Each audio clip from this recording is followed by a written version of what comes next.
Learning objectives.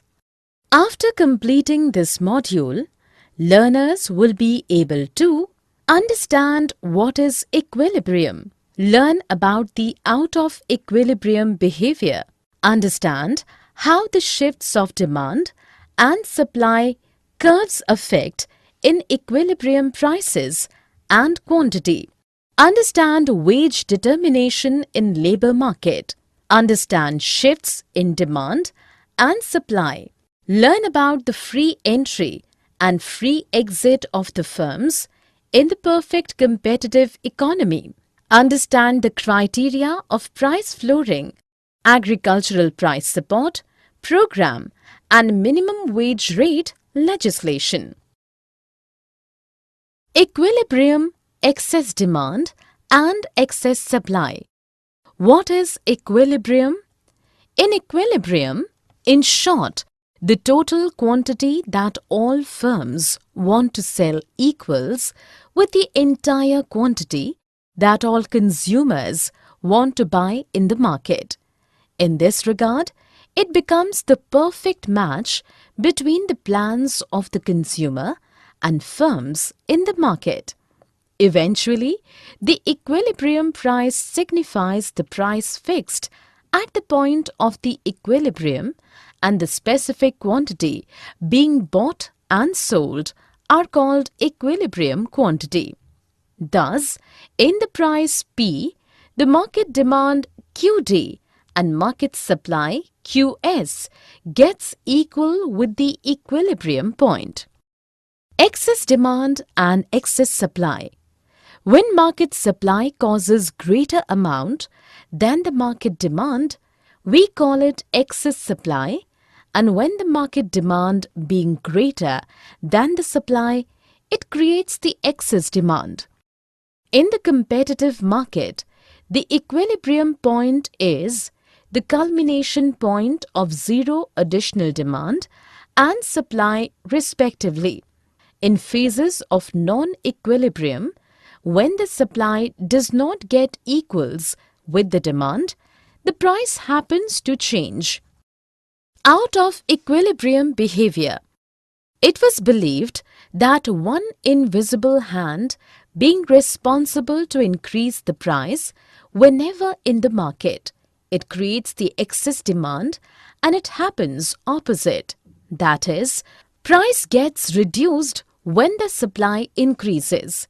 It eventually helps to attain the equilibrium as well in the long run. Market equilibrium in fixed number of firms and labor market. Market equilibrium in fixed number of firms. In a perfectly competitive market, where the number of firms is fixed, the market supply curve for a distant commodity shows the supplies of the firm at different prices, and the demand curve tells us the quantities of the commodity the consumer being ready to purchase at different prices. Market price, supply and demand in interaction. If all other things remain constant, when the price rises, the demand falls and the eventually increased supply tries to get the match between the supply and demand. On the other side, when the supply exceeds and consequently the price reduces, it happens that some firms being unable to provide the commodities in the reduced price. Wage determination in labor market. For commodities, the households are the buyer, but in the labor market, households are the supplier of the labor and the firms are the buyer. In this market, the labor depicts the hour of works done by the laborers, not the numbers of laborers. Here, the wage rate is calculated when the demand and supply curves of labor intersect each other at the equilibrium point. When the value of marginal product of labor is greater than the wage rate, the firm continues to earn more profit by hiring one more unit of labor. But When it becomes less than the prevailing wage rate, the firm starts to increase the profit of lessening 1 unit of labor from employment. It has two effects on households. When households supply labors, one is to enjoy the leisure and the second one is spending more time in work in order to earn more money. That is exactly found when the wage rate increases, while the opportunity cost of leisure makes it costlier. When the individual works for more hours, their purchasing power increases, and thus the requirement of leisure again starts to augment eventually. Shifts in demand and supply. Demand shift.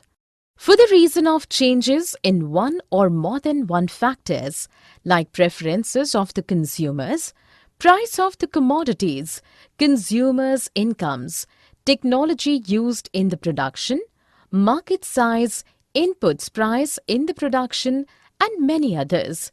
The supply and demand curve or each of them may shift, and which implies the change in equilibrium price and the quantity of the commodities.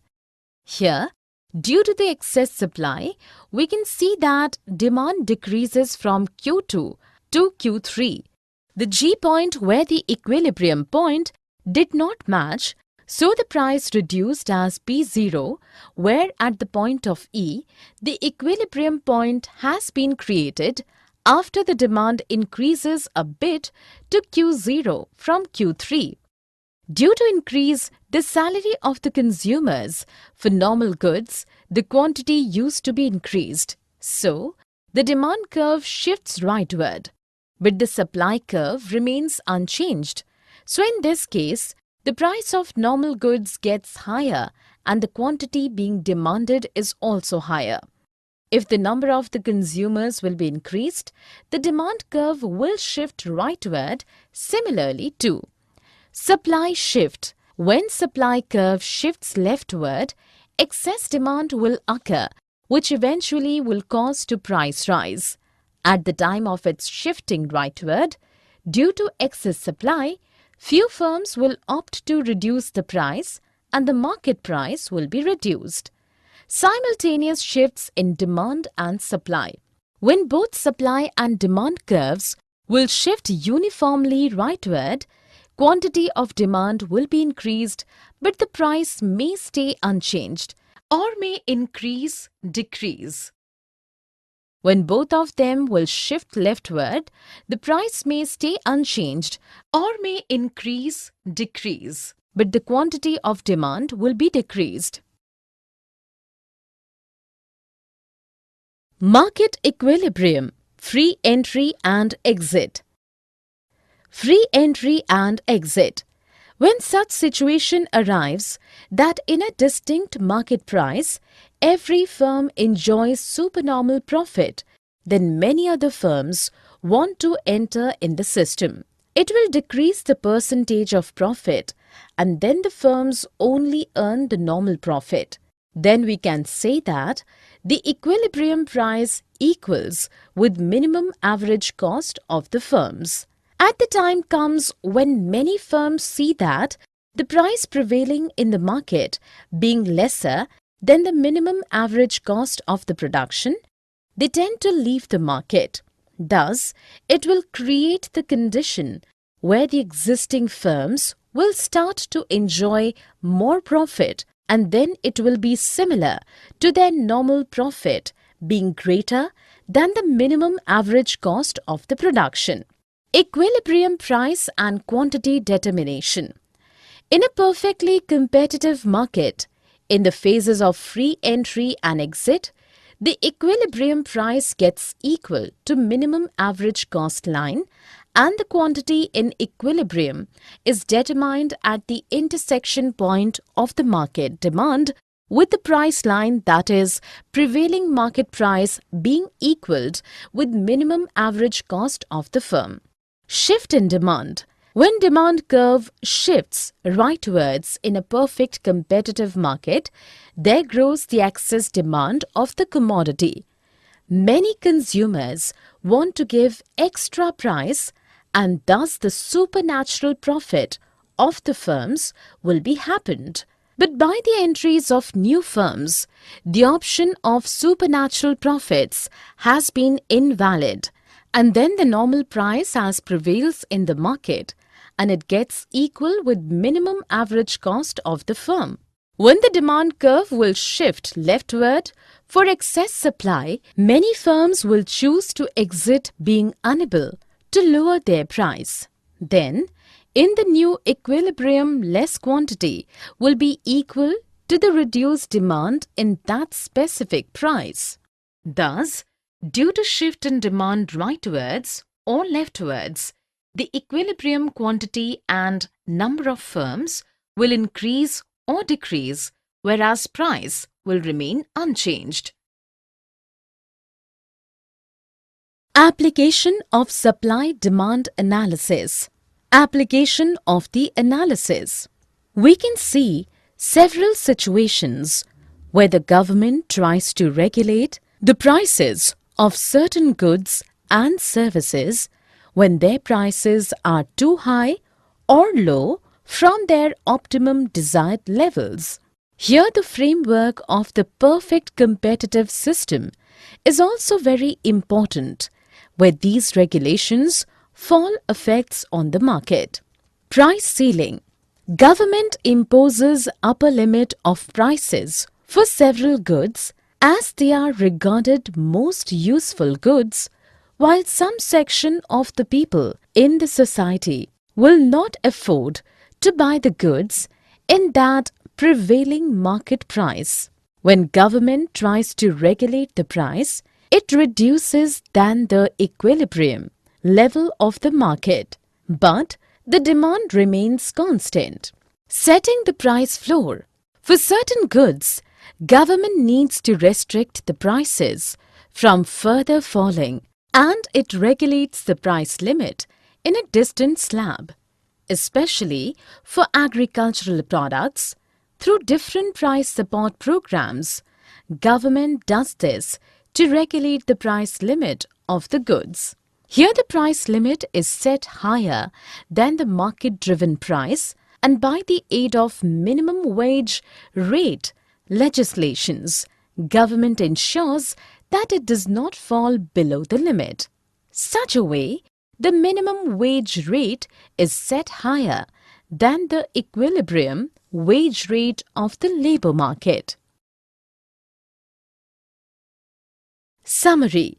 Let us summarize what we have learned. In a perfectly competitive market, equilibrium occurs where market demand equals market supply. Equilibrium is a situation where there is no tendency for any change. The equilibrium price and quantity are determined at the intersection of the market demand and market supply curves when there are fixed number of firms. Each firm employs labor up to the point where the marginal revenue product of labor equals to the wage rate. The entry and exits of the firms are dependent on the minimum average cost of the production of the firms in the market, with supply curve remaining unchanged. When demand curve shifts rightward or leftward, the equilibrium quantity increases or decreases, and equilibrium price increases or decreases with fixed number of firms. In a perfectly competitive market with identical firms, if the firms can enter and exit the market freely, the equilibrium price is always equal to minimum average cost of the firms.